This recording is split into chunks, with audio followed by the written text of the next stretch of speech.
began with a single image posted to a forgotten corner of the internet, an invitation to a test.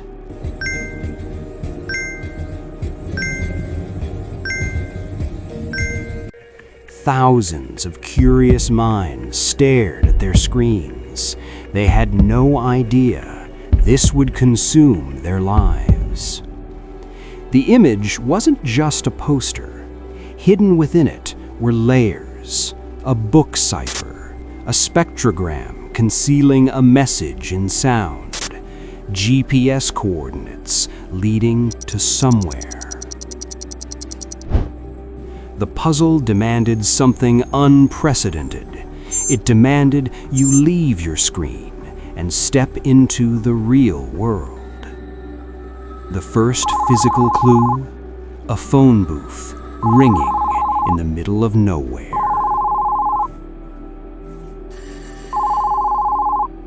No one answered, only a note and new coordinates. This pattern repeated. Digital clues led to physical locations: Warsaw, Paris, Seoul, Miami. Each site held a new piece of the puzzle. Across the globe, thousands took the bait. The brightest minds in cryptography, mathematics, philosophy, all racing against each other and against time.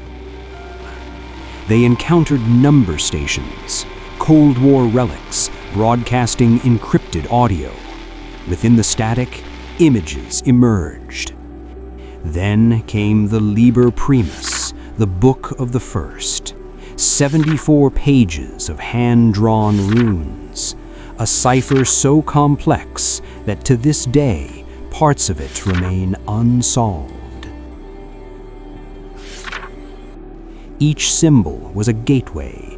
Runes became QR codes. Codes became prime numbers. Numbers became philosophy. Sleep became optional. Days blurred into weeks. Some quit their jobs. Some ignored their families. The puzzle consumed everything. And then, breakthrough. The cipher wasn't just mathematics. It was philosophy. Thomas Paine, John Milton, privacy, liberty, enlightenment. The solutions led back to the physical world. Remote forests, abandoned buildings. One solver climbed a tree in Poland to find a USB drive hanging from a branch. Inside, a program.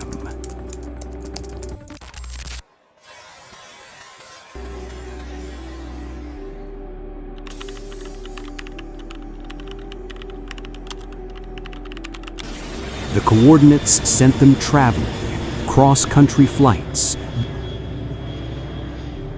desert roads,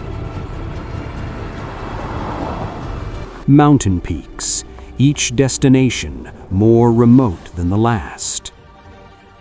And then the meeting point. Inside, a message. An invitation to something greater. To this day, no winner has ever spoken publicly. Were they recruited? By whom? For what? The media took notice, but Cicada 3301 never gave interviews, never revealed their purpose, never confirmed if anyone truly won. It's the NSA recruiting hackers! Oh, it's crypto-anarchists building darknet.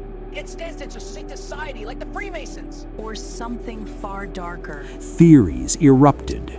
The CIA, MI6, Anonymous, crypto-anarchists, a modern Illuminati.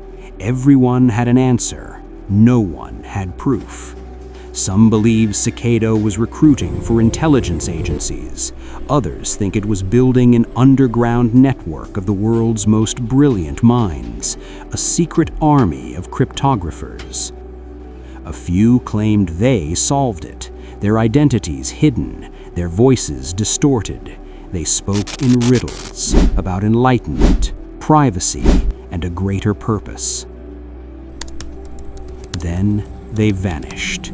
Deleted accounts, disappeared offline, gone. The present day, the mystery remains unsolved. The original posts still exist, frozen in time, but Cicada 3301 went silent. Or did it?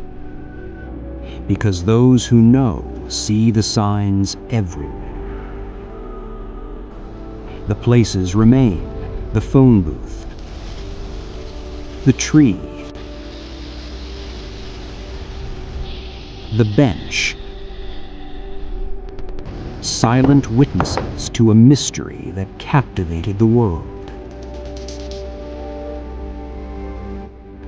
To this day, people still search, still analyze, still hope to find what those first solvers found.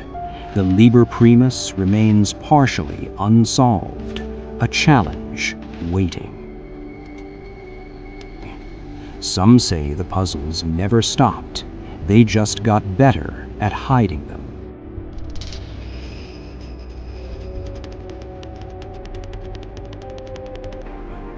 The cicada, an insect that spends years underground, waiting, learning, growing. Then emerges for a brief moment, transformed. Perhaps that's what they were seeking. Not employees, not agents, but minds ready to transform. Somewhere out there, they're watching, waiting for the next generation of seekers. Their influence remains. New puzzles appear online, unsigned, anonymous challenges, all wondering, is it them or just imitators? The greatest mystery isn't who they were, it's what they created. A puzzle that united thousands, across borders, across beliefs, united by one thing: the thrill of the unknown. Good luck.